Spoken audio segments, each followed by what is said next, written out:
In a world of podcasts, one rises in the night to destroy them all. The elder god in an ocean of noise, the Cthulhu of the airwaves. This is Spoiler Country.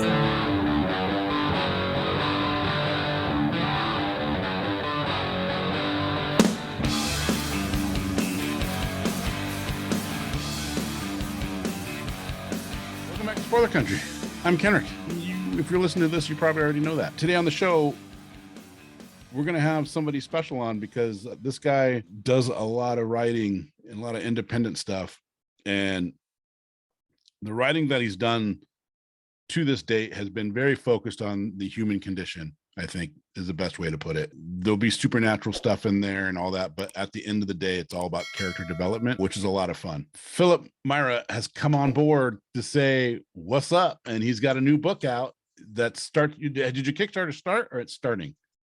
As of recording this, it has not started. It starts May 10th. May 10th. So right see, there you guys go. Corner. Get in early on Purple Eyes, and I think you're going to like it. Phillip, give us the elevator pitch on why people want to get into Purple Eyes. Right on. So the premise is that 73 minutes before you die, your eyes turn a vibrant purple. There's absolutely nothing you can do to stop it. Right. No decisions you can make to reverse this. No medical assistance you can receive. It's not a curse or a medical ailment, but it's definitive and it's 100% accurate, and no one has ever bested it. But it is similar where it's like The Leftovers, where it's our world and then this event happens. So it's not like it's from ancient times and this is how humanity has always had this premise. It's our world, but on top of with this layer of this forward reminder of death, more prominent reminder of death. And so everybody in the world would get the Purple Eyes.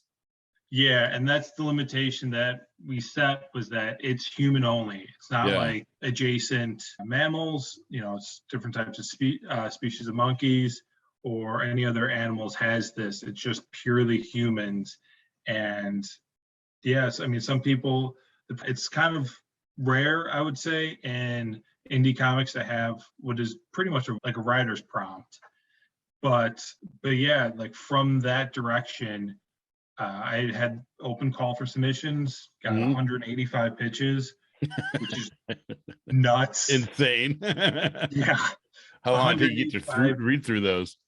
It took, I tried reading through them as they came in, marked them as yes, no, and maybe.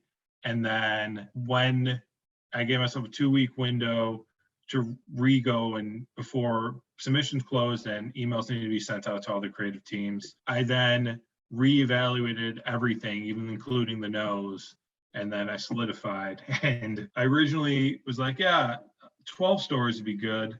I can budget for that. And then I'm like, there's just so many brilliant ideas and so much fantastic artists. I was like, I can't say no, because if I say no, then I'm going to want to do volume 2 right back to back with all the stories that are in the maybe pile. And I was like, all right, well, I'll just budget more. And so the budget ballooned a bit, but it's now 18 stories. So it's going to be a hefty book from what I've done before. So this one's going to be about 140, 150 pages. That's a lot. Yeah, so it's going to be a nice, good sized thing with a spine. Yeah, that's legit. Yeah, and the Kickstarter's, the majority of the funds for the Kickstarter is going straight to the creators. I wanted to make sure to pay everyone a good page rate, a lot better than I've seen. Not to talk down, but I've seen some pretty not laughable, like almost like dangerously low pay rates that are not worth creators' times and that are predatory. So I tried taking advantage of. Yeah, and so I tried doing a solid page rate that'd be good for the creative team, but also to extend the offer. I know there's a lot of creators, there's 3 off the top of my head, where this is their first printed anthology or their first major work. Right. So it's always good to, I kind of call like pass the ladder down. Like I'm at this stage and I've done this is my fourth anthology and my third Kickstarter, so I got a good groove going. Right.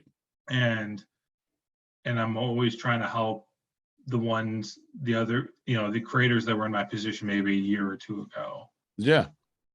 Yeah, that's awesome.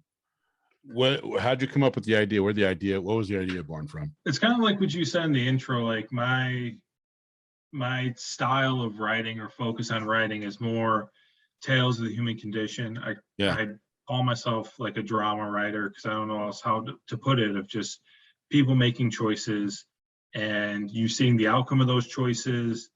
And it's very grounded in people, even though I love magical realism and like fantasy, and throw dashes of weirdness and strangeness in there. It's worked for Robert Kirkman.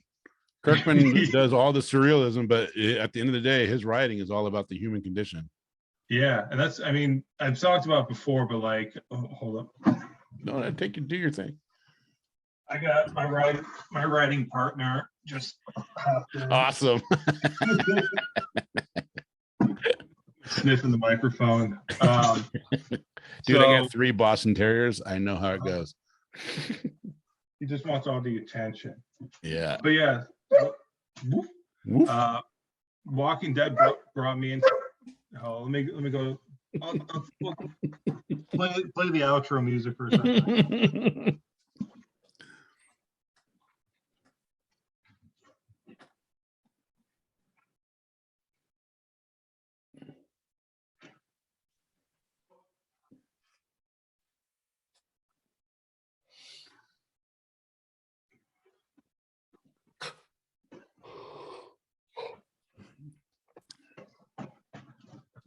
Sorry about that. Oh, you're good, dude. Yeah, but like Walking Dead brought me into comics. My friend, like I started late into comics. It was like 1920, not the year 1920. My age was 19/20. Really good for 102. And yeah, my buddy had the first trade of Walking Dead.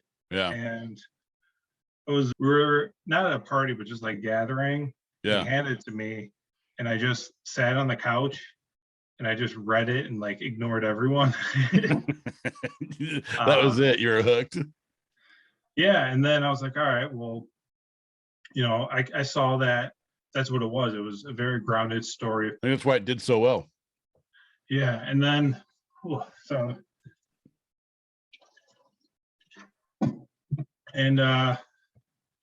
yeah, from there, I just kept looking at the Vertigos and the various other indie publishers. And then, I just kind of wanted like stranger stories. And so I would get like Fantagraphics and like look at all the other independents. And yeah, just take a reset here. Sorry. No worries, dude. Dude, I was running around with the dog. Yeah. Oh, yeah. So yeah, just kept reading, and once you start following artists and writers, it just expands from there, because then you try to figure out and by publishers, and there's just more, and there's always more and more to read. But I forget what the original question was. Oh, how to come up with the idea? So yeah, most of my writing ends up being kind of that supernatural element. So there was an original Purple Eye story. Yeah. And it was similar, where most of my stories revolve around mortality and us facing our fears of mortality, or us rejecting it and pretending it doesn't exist, and that building up more fears. So this was just a long line of the happy stories that I write. I do write some nice stories. And it was just, I wanted to do a story about like a more, how do I put this? Like a more prominent force of death, not have like a lone figure, not having like a shadow attack. Like I wanted something that's more imminent and more prevalent, or prevalent, I should say. What was any of the COVID situation kind of influence? No, I don't think so. In Crackle 3, I do have like a COVID metaphor story. I mean, most creators do, but I think this was more in the sense of just like another story that I probably would have wrote, and regardless of exterior was going on in the world. Is it a supernatural phenomenon, or is it? See, that's the thing. Like, or do you not want to say what it is because that gives too much away? Yeah, I can say that there isn't a solid explanation if you're reading this. So one of the things that I wanted to make clear, like when I was reading pitches too, is like, this isn't like a logical puzzle to solve. This isn't, as I said, there is 100% accuracy. So I kept getting pitches that were, researchers trying to figure out how to do it, and like the punchline is they figure it out and then they die. And I was like, but they don't figure it out. Like there is nothing. It's not a medical condition. It may or may not be supernatural. It could be anything. You can die from any situation. The purple eyes is just a precursor that death is coming. Yes. Okay.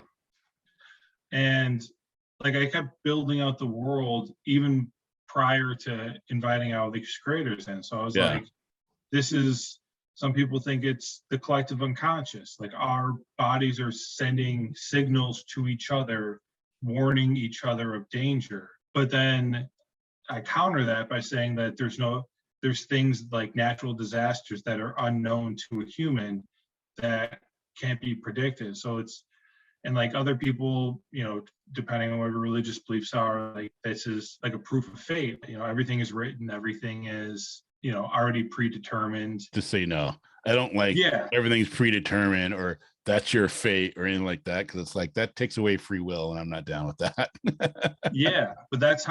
But I kept saying that's how people would interpret it. And that's where the mind goes, just to search for reasoning for something that's unreasonable. It has no source or clear source, I should say. Right.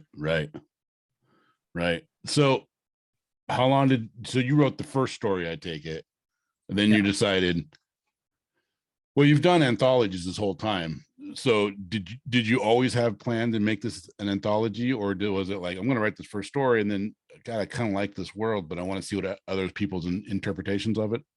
Yeah, it was pretty much the latter. So I wrote the story and I was having difficulty with a plot point.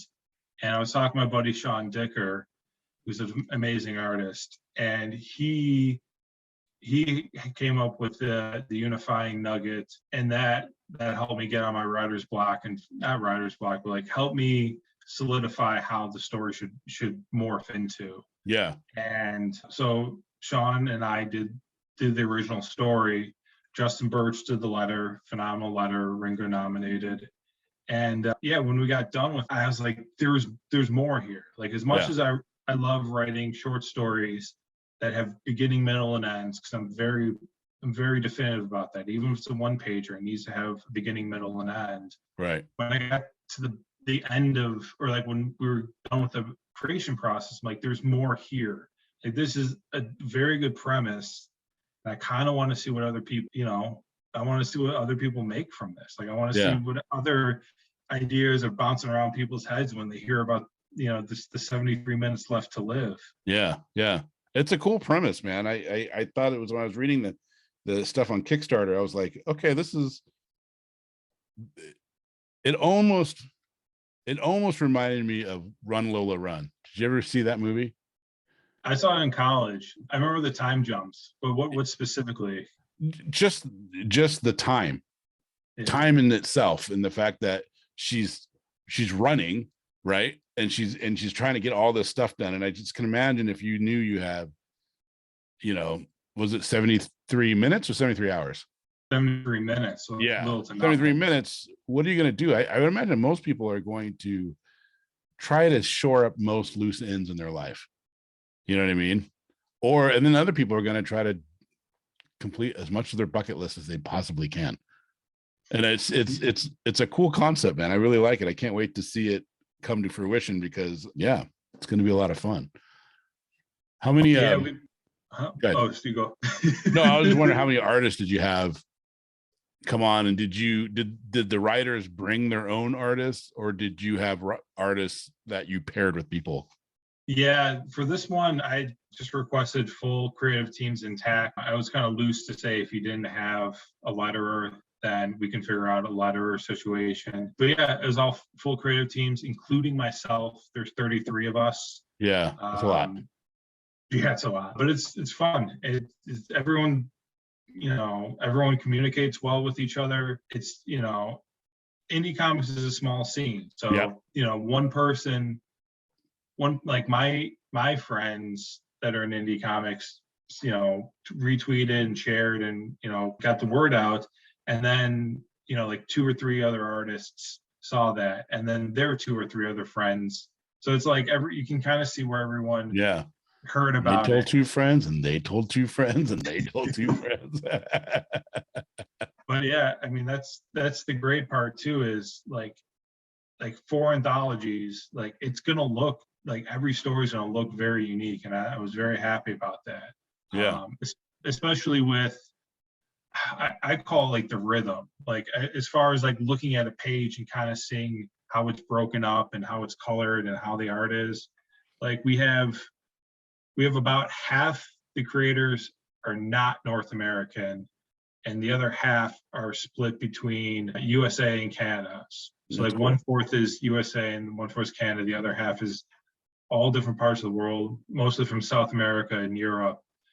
But like that's the thing, like they're growing up, like the stories that they consumed, like between animation, their first comics were most likely not North American comics. They weren't probably went to Marvel DCs. They were probably something else. So their, like I said, rhythm or their visual language of storytelling is going to be different, and you're going to see that. And the beats are different. Yeah. Yeah. It's just super exciting, because when the final pages start coming in, everything is going to feel super unique. Like when you flip that page and start a new story, it's going to feel like a new story. So is it going to have like a global effect when you're reading through the anthologies? Not everything's taking place in one city or one country. It's going to have different parts. I know CG Salamander and Devaki I think they're both in southern India. So they're having a story that has to do with a little bit of their little bit of like the culture in southern India. I know as far as places go, we're playing around with some stuff. So one of the key things about this anthology that I think is pretty much different from a lot of anthologies I see is we're trying to link all the stories together or have a unifying elements to it. So you can call them Easter eggs. Yeah. But we're trying to have, if you read the full anthology, you can see all little pieces that tie things together. So one of kind of with the same city idea is like one story, you kind of see like a giant, building in the background, like a unique shaped building. Right. And then maybe 5 stories along, you see that same one in the background. Like, oh, this is just happening at the same time, but over on the other side of town. Yeah. We're trying to figure out ways to link characters together. Like maybe, one of the things we're still trying to play with, like, let's just say the main character of the second story is the sibling of like the 5th story. And like there are other siblings, like the one in the 12th story. Right. It's like little things like that. Yeah, that's also been exciting because everyone has their own, everyone's trying to play one up on each other to come up with the best ideas and stuff. That's cool. You said Kirkman was kind of like your gateway drug. Yeah. With The Walking Dead into comic books. But what was your gateway into writing? Were you always wanting to be writing before then, and then you started reading comic books, you're like, ooh, I love this medium, this is what I want to do, or did it come after? I think it came after, because like I always wrote, I was always fascinated, like my professional, like in collegiate life is through programming. So it's not, and it's not like anything, it's not really that adjacent to creative writing. Right. But always in high school, I was in the creative writing classes. Even when I was in college, I sought out specifically creative writing classes as electives or just extra courses that I just filled up my schedule with. I mean, I was always an avid reader in college. Sounds like it was always there under the surface, though, just sitting there. Yeah. You let out. And then there was just something about comics. Like I would write prose, and there'd be short stories. I never attempted like the great American novel. I was Right. never, but I was always interested in short stories. When I saw comics and I got hooked onto comics real quick, I was like, there's something here. There's a reason why I'm so attached to this way of storytelling. And it's cool not way. because it's quote unquote easy or easier.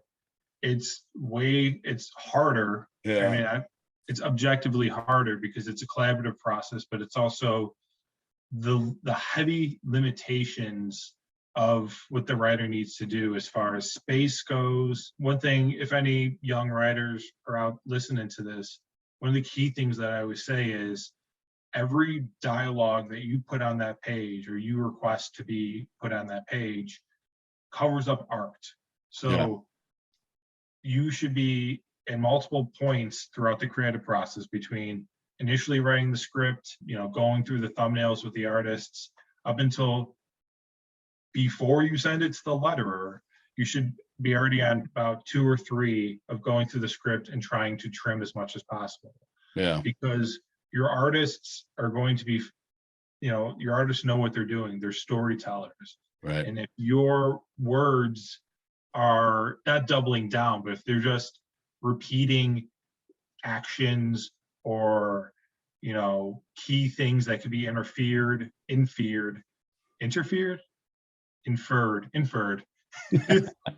inferred visually, then the reader will get that information. But if you're like, I'm going to pick up this glass now, and you have a character about to go pick up a glass, you're just like, why?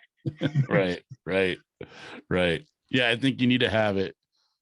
Being concise in comic books makes the reading more pleasurable. You know what I mean? Yeah. I get some of the esoteric stuff is good too, but when I say concise, I just mean in your message on being able to relay what that message is on paper. It can be esoteric in its theme, but like you were just saying, you don't want to put, I'm going to go pick up this glass now, and then actually have them walk and get the glass. I mean, it just you visually are watching it. It'd be like Spider-Man calling out all his punches. You know what I mean? Right cross, left cross. I mean, it might be funny for because of the thing, but after a while, you'd be like, okay, I get it, dude. I'm seeing it. I'm good. So, you see yourself ever writing out a full continual series? Do you have something in mind already that you're working on? I have an idea. I'm a big fan of The Wire. I'm not sure if you ever watched it. Yeah. And it wasn't the best advice. So in season 3, when Stringer's talking to Clay Davis and trying to be all, like downtown, getting to construction and legitimizing his business, Clay Davis tells Stringer it takes 3 years. He's like, you got to crawl, then you got to walk, and then you got to run. Yep. And so I think I'm in the walking stage right now. I know how to tell a pretty good story, and I think the next post, like the next project after this, will be not a continuous story, but I think I want to do one of those, I don't know what to call them, like novellas, like the stuff that, like a one shot, but like something like Brubaker and Phillips are doing, like what's like a heftier one shot. Yeah. It's like a 80-90 pager. Yeah. Did you read The Professional or The Pro? Who did it? Did they? Jimmy Palmiotti? No. You should check it out. Yeah. And it's like a one shot. I think it's a one shot. Maybe they broke it up, but it's been a long time, but it's good. I think it'll kind of remind you of kind of that stuff. Have you read a lot of Alan Moore stuff? Or I've read the concise stuff. Like I haven't read like Tom Strong and like some of the longer ones that he's done, but I've read the usual. It's even when I was in college getting into comics, I probably just got off of eBay. Like I got a copy of Watchmen used, and it was still somewhere in the mid-20s, like reprints. It was just like insane. To go. Yeah, it's insane. Do you know the contract that he signed with DC over that? Yeah, the promo it's called. Yeah, it's crazy. I mean, we've had quite a few artists and writers on, and I've had some people talk about that particular contract. They're like, it was a standard contract that everybody signed. So, but luckily now I think things have changed quite a bit. So that's good. Are you hoping to ever get into something like a Marvel, DC, or Image, or do you want to stay independent?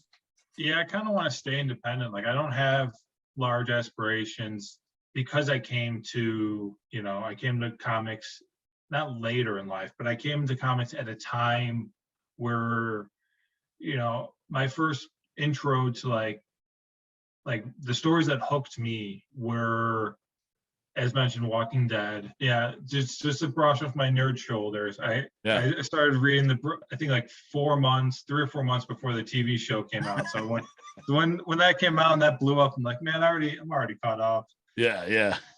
But like, I was at that age, so Why the Last Man was a very big influence. Yeah, that's a great book, man. And yeah, it's unfortunate that I don't think they allowed the TV show long enough to flesh out.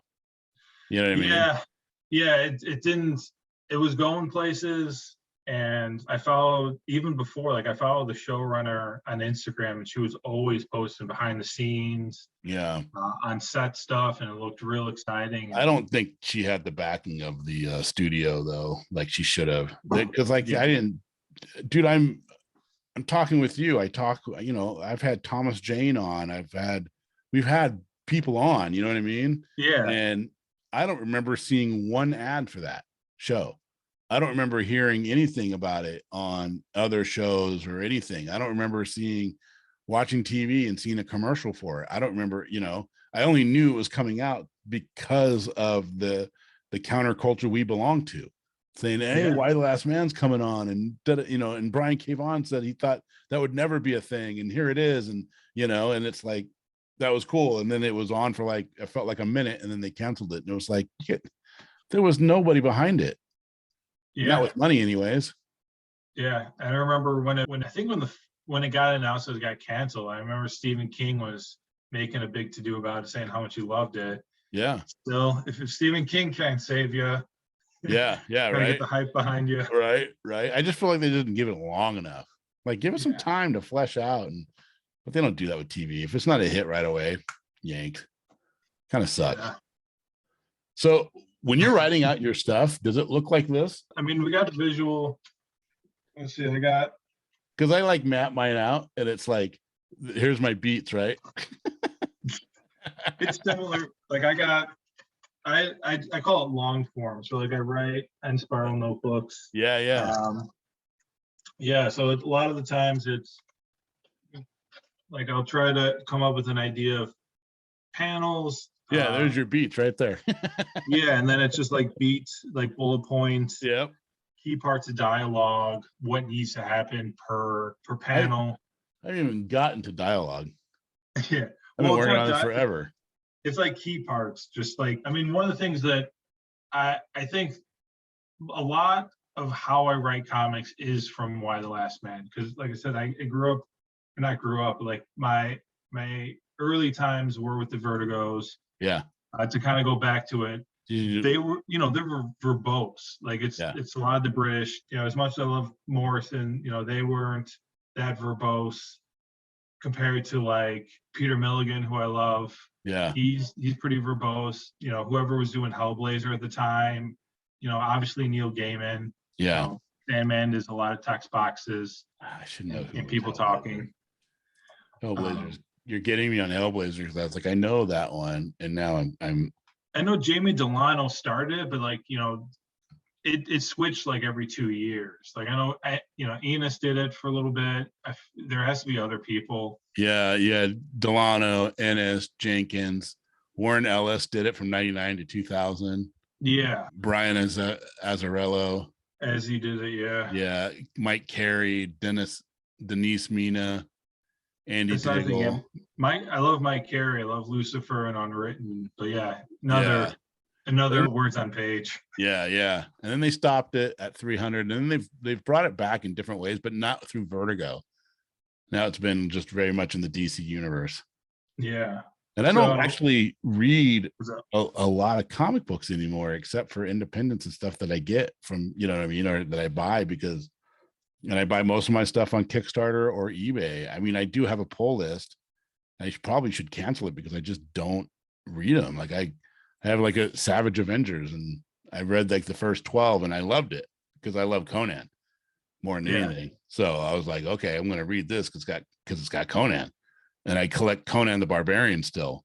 But other than that, it's just like, do you have a favorite independent right now that people might not know about? I'm trying to think. When I go to my pull list, like don't have much. Like I still get Monstrous. What else do I get? I really don't get much. Like I'll pick up a trade weight, Stillwater, which was always fun reading.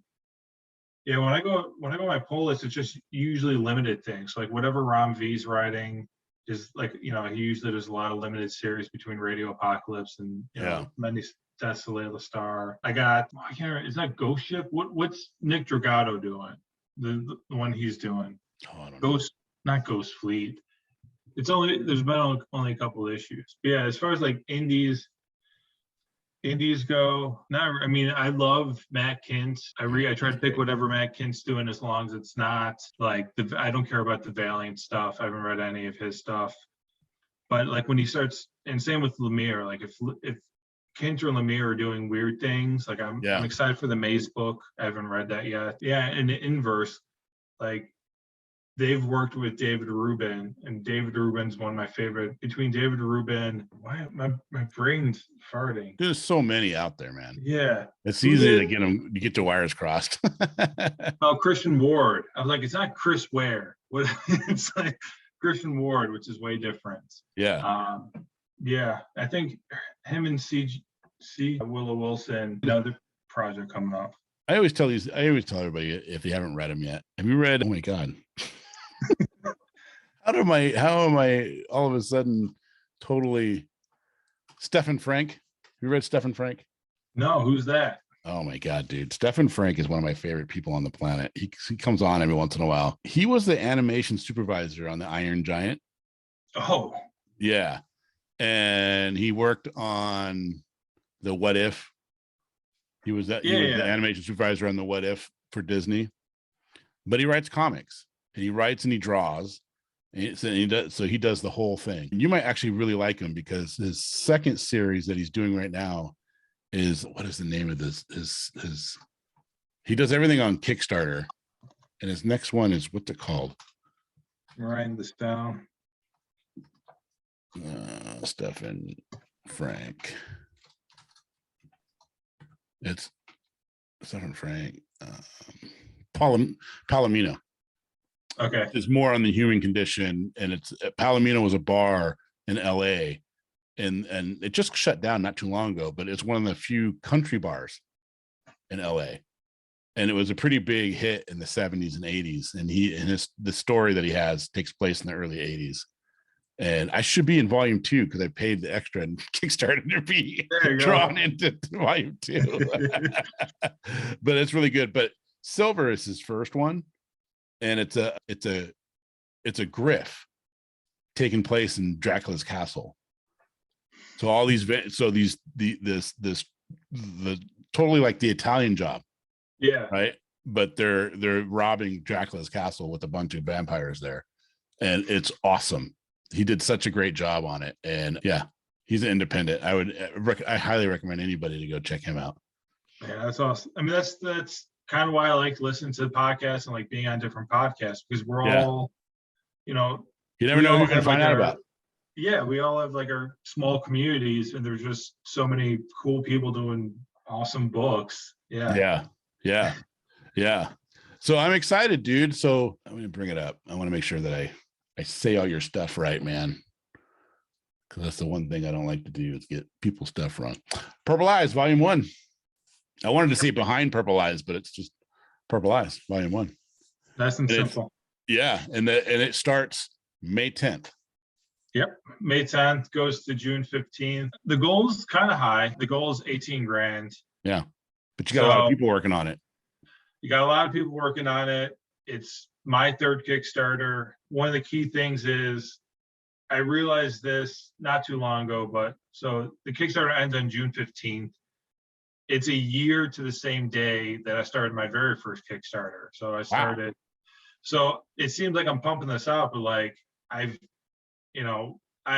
fulfilled. I was trying to figure out the right word. I fulfilled all the Kickstarters like right away, and That's the awesome. same thing because they won't let you. Kickstarter has like a limitation. At least I've been told. I haven't attempted, but I've been told like you can't start a new project. And I highly doubt they would have let me, try to greenlight an 18 grand project if I still owed people their books for the last one. Yeah, it is a lot of money, but we're trying to offer a lot. So like one of the things is we're gonna have like a bundle of digital goods of all the creators. So if you like any of the stories, you can pay a couple extra bucks for an add-on for at least a piece, like a story or two from most of the creators, so you can kind of get a good idea about the stuff that they personally have worked with, and kind of if you want to go to their web stores and see the rest of it. A couple of the cooler things we got going on that I think are really unique is we do have we have commissions. Everyone has commissions, but I always feel bad. I never can pronounce people's names right. But Roberto Dubuque, he goes by Rad Pencils on all the social medias. Fantastic artist. Rad Pencils.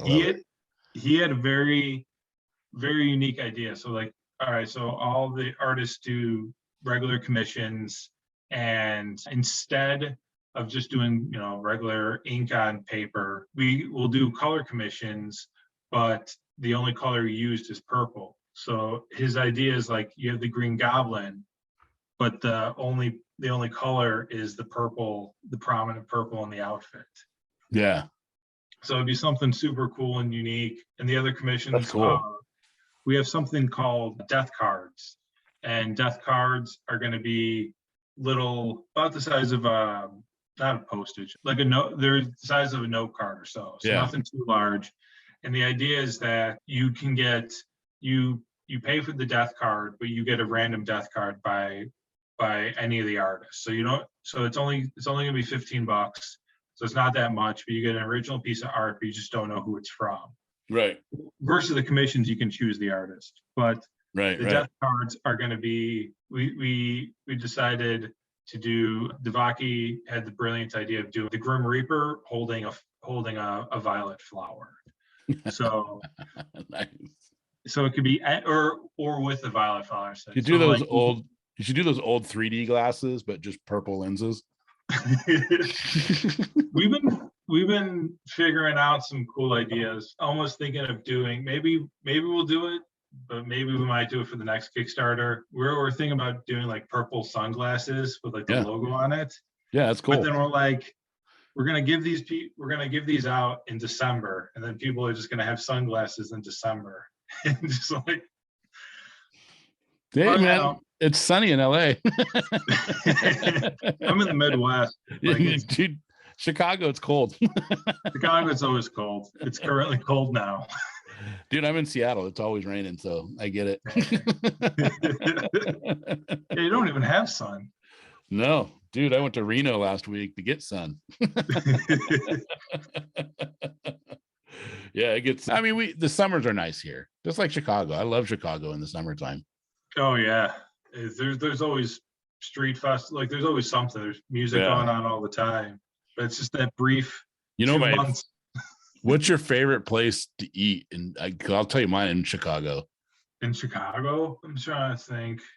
So my wife and I like to go to this place called El Topo.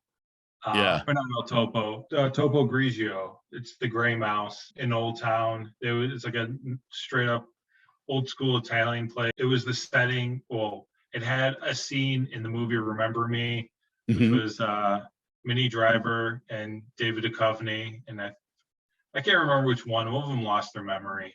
I don't remember which one, but they have a scene there. It's always seen that in a long time. Yeah. And then I'm trying to think of the drunk, where I like to get some drunk food. There's a ramen place called High Five. It's a very local spot. It fits 10 people. I think it's either 10 or 12 people, and it's constantly booked. Like no reservations. You have to get there like an hour and a half beforehand. It's hidden. It's inside a bar, but it's a separate restaurant. I don't even think it's the same owners. Yeah. That's like downstairs in Green Street Meats. So most people just get plastered at Green Street Meats, drinking a whole bunch of beer, and then they go downstairs and drink their noodle soup. So they're just constantly consuming liquids, and it's like the best ramen. And you get there, you get to eat. It takes a while for the food to get made, and it's like high, top notch. It's priced reasonably well. Yeah. And then, yeah, that's a Chicago deep cut. Dude, mine is Big Star. Yeah. When you go to Chicago, you gotta go to Big Star. I tell people all the time. I said that's like a local hidden gem that people don't know about, and you're not gonna have any tourists there. My cousin lived in Chicago when I was there, so she always took me to Big Star because that was like where her and her friends always hung out.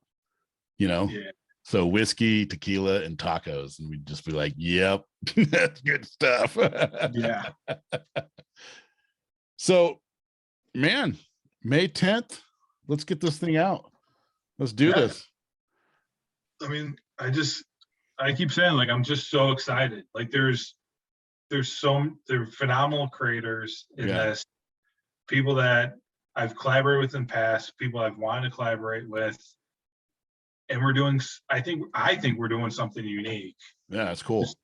So we just can't wait to just show everyone, be like, this is the super cool thing. And I kind of hinted at beforehand, like I said, I'm used to this. I schedule things. I'm very adamant about being, timelines and padding for timelines. Yeah. All things considered, we're hoping to get the books out domestically by whatever your end of the year celebration is. So whether it be Hanukkah or Christmas, like we want to try to get these things out. So that's why we kind of incentivize the commission sketches, because who wouldn't want a nice personalized sketch at the end of the year? Yeah, totally. But yeah. Well, Phillip, thank you so much for coming on, man. This was awesome. It's great to meet you and to see your process and to understand where you came from. And I'm very excited for Purple Eyes to come out. I can't wait.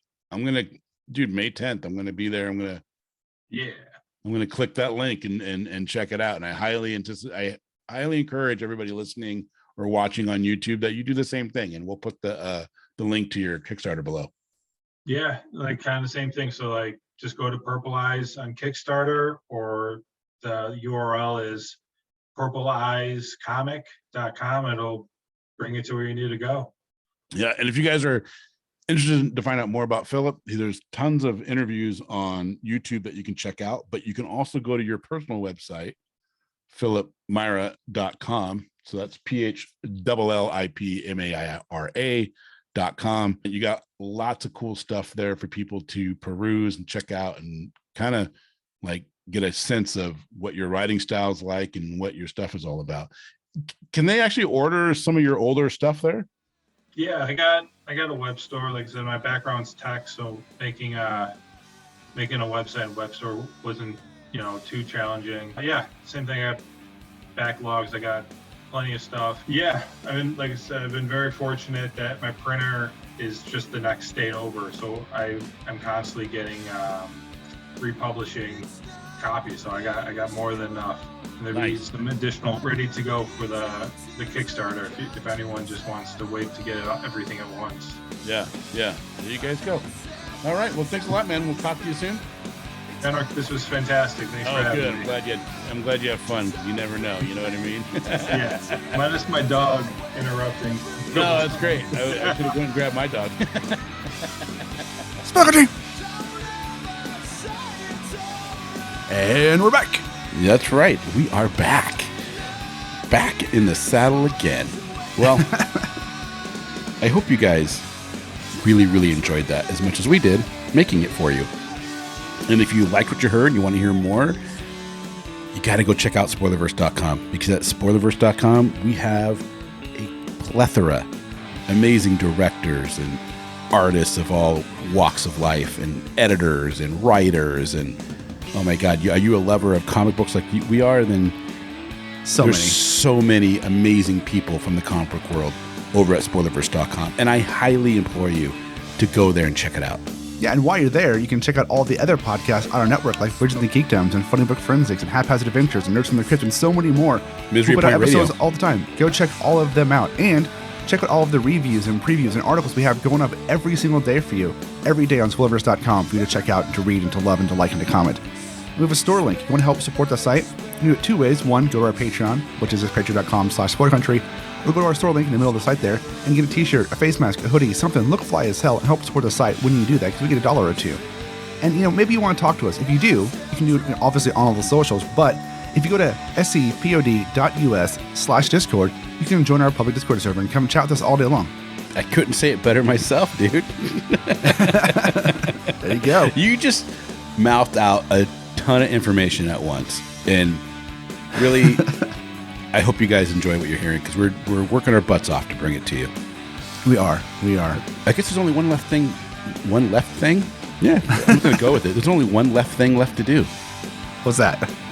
In an oceans of podcasts, we are Cthulhu. As Cthulhu compels you to Open the mind. And read more. Spaghetti.